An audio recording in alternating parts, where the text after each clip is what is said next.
suite et fin de la série de vidéos sur la divinité de Jésus et le concept de Trinité. Toujours sur la base du Nouveau Testament, voyons d'autres passages qui montrent que le Père et le Fils sont un.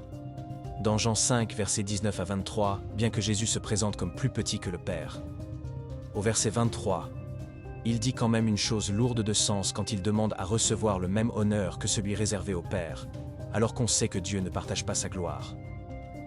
Pourtant, des passages comme Luc 24, verset 52, Jean 20, verset 28 et Actes 7, verset 59, montrent comment les apôtres ont adoré et prié Jésus.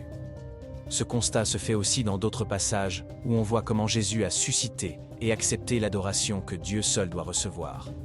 Jean 5, verset 23, Jean 20, verset 28.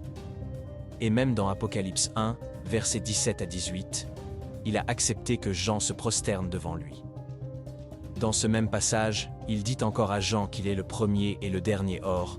Cela est un titre souvent attribué au Père. Ésaïe 44, verset 6, Ésaïe 48, verset 12. Si Jésus n'était pas Dieu, il aurait refusé l'adoration de Jean comme les anges le font. Apocalypse 19, verset 10 et Apocalypse 22, verset 8 à 9.